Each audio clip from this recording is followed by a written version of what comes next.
Halo rekan-rekan penerjemah Indonesia, jumpa lagi di tips berikutnya yang kami anggap bahwa tips ini sangat berguna bagi para penerjemah Indonesia. Rekan-rekan penerjemah Indonesia yang kami hormati, akhir-akhir ini kita sering mendapatkan pekerjaan yang menggunakan alat STL Trados Studio seperti yang kami tampilkan di layar kami ini. Nah, dan seringkali juga file yang diberikan oleh klien kita itu tidak dalam bentuk file jadi yang langsung saja bisa kita terjemahkan, tetapi file itu berupa file package atau paket file yang dibuat menggunakan STL Trados Studio. Tentu saja bagi sebagian penerjemah membuka paket ini dan mengolahnya menjadi sebuah file yang bisa dikerjakan langsung bukan menjadi persoalan yang sulit bagi mereka. Tetapi bagi para penerjemah baru atau penerjemah yang baru menggunakan STL Trados Studio, tentu saja akan mengalami kebingungan atau mungkin ketakutan, takut nanti ada yang salah dan harus berurusan dengan klien yang bersangkutan. Maka dari itu kami akan membagikan tips proses dari kita menerima paket itu, kemudian kita membuka paket itu dan mengolah paket itu, kemudian kita mengalihkan paket itu kepada klien yang bersangkutan. Nah, rekan-rekan penerjemah Indonesia yang kami hormati dan sangat dicintai, berikut ini adalah cara membuka paket, kemudian mengembalikan paket dan selesai. Baiklah rekan-rekan semuanya, ketika kita menerima pekerjaan dari seorang klien, tentu saja kita mendownloadnya atau mengunduhnya dari email kita, kemudian kita simpan. Anggap saja kita simpan di folder tes seperti ini. Nah, seperti inilah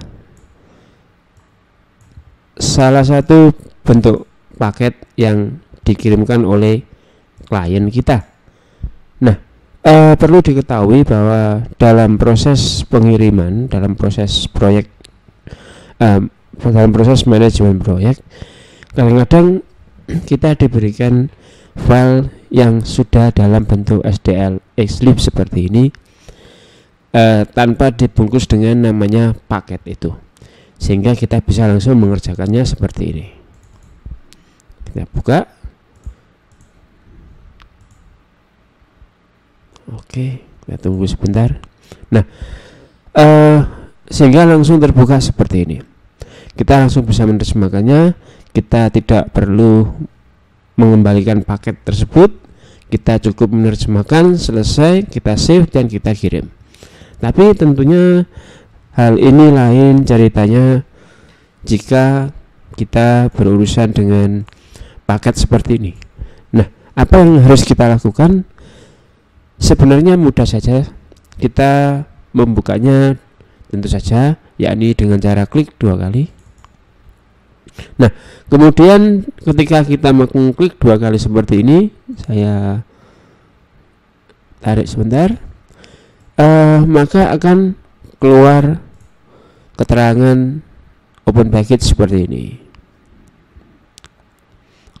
Nah, rekan-rekan penerjemah Indonesia yang kami cintai, ketika sudah sampai proses seperti ini, maka yang perlu kita perhatikan adalah di manakah paket ini nantinya akan diekspor. Nah, untuk mengetahui itu kita ke browse. Di sini kita perhatikan bagian ini, berarti nanti ekspornya ada di folder Dropbox November dan dengan nama ini. Nah, ketika kita sudah yakin, ketika kita sudah mengetahui di manakah letak dari paket yang kita ekspor, maka kita tinggal klik finish. Nah, di sini sudah ada peringatan bahwa importing package-nya atau proses impor paketnya itu sudah selesai tanpa menemukan kendala apapun. Nah, kita close. Nah, rekan-rekan penerjemah Indonesia yang kami hormati, file yang kita ekspor tadi dari paket tadi sudah bisa kita lihat di daftar projects seperti ini. Oke.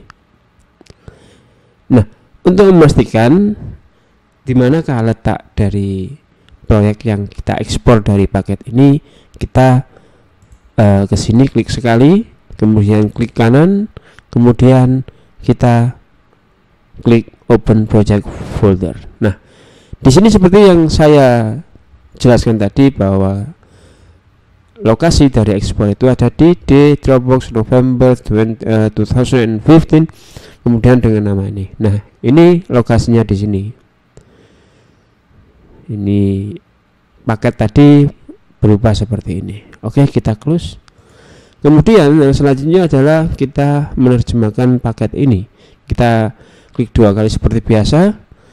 Kita klik lagi. Kemudian seperti inilah paket tersebut. Kita tinggal mengisikan terjemahan kita di sini. Misalkan seperti ini. Kita klik, kita next ke segmen berikutnya. Ketika kita sudah selesai, seperti biasa kita save, kemudian kita klik tanda X di sini, close di sini. Oke. Kemudian kita kembali ke projects. Oke, ya. Kembali ke projects.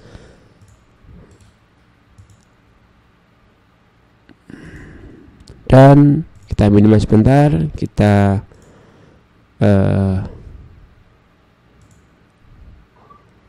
ke sini. Oke. Kita klik 2 kali di sini. Seperti tadi kita sudah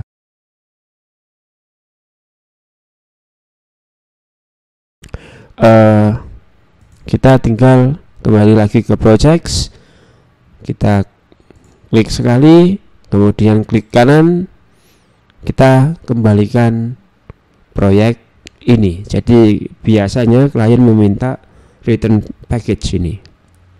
Nah, rekan-rekan penerjemah Indonesia yang kami hormati, dalam proses seperti ini sebenarnya kadang-kadang klien meminta file jadinya saja, file Tradosnya saja. Ada yang juga meminta return package-nya saja. Dengan berbagai alasan tentu saja, maka kami menyarankan jika Anda mendapatkan proyek seperti ini dengan package seperti ini tanpa ada perintah jelas dari klien, maka sebaiknya sediakanlah 2 file, 1 return package dari pengembalian dari paket yang kita terjemahkan tadi, dan satunya lagi adalah file asli dari Trados. Ini penting karena kadang-kadang klien tidak tahu bahwa dia juga diminta untuk mengembalikan return package ke kliennya. Nah, kami juga sering mengalami kejadian ketika kami mengirimkan return package, tetapi ternyata klien kami hanya membutuhkan file STLX live-nya saja karena mereka tidak bisa membuka return package tersebut, atau karena alasan kapasitasnya yang terlalu besar. Nah, baiklah, kita kembali ke sini. Setelah selesai, kita kembalikan paket ini dengan mengklik kanan, kita klik return package. Kemudian keluar dialog seperti ini, create return package. Nah, di sini ada tanda centang, pastikan bahwa tanda ini dicentang. Kalau tidak dicentang berarti Anda tidak menyertakan apapun dalam paket itu. Kemudian setelah dicentang, klik next. Nah, di sini ada browse. Di sini ada browse. Maka di sini adalah proses penentuan di mana kita akan meletakkan hasil return package itu. Kita kembalikan ke sini, ke tempat asalnya. Sebenarnya bisa ditempatkan di mana saja, terserah Anda, asalkan Anda ingat. Nah, itu saja sebenarnya. Kemudian ketika kita sudah menekan lokasinya, kita klik save. Kita klik save di sini, kemudian kita klik finish. Oke, kemudian di sini ada kata completed, menunjukkan bahwa return package yang kita buat sudah selesai. Nah, untuk ke sini, ke hasil tadi, ke hasil return package tadi, kita klik open target folder. Nah, seperti ini. Ini hasilnya. Ini, nah keluar. Di sini keluar SDL terhadap Studio Project Return Package. Jadi yang kita kembalikan ke klien adalah yang di atas ini. Kita kembalikan. Ini namanya Return Package. Jadi prosesnya sangat mudah. Kita tinggal klik dan klik seperti yang kami jelaskan tadi, dan selesailah kita menghandle atau menangani terhadap package seperti yang kami jelaskan tadi. Baiklah rekan-rekan penerjemah yang kami hormati, demikianlah tutorial singkat kami. Semoga bermanfaat. Semoga kita semua dilindungi oleh Allah Subhanahu wa taala. Semoga kita semua diberi kelimpahan rezeki, diberi kesehatan, dan diberi kesuksesan. Terima kasih dan sampai jumpa.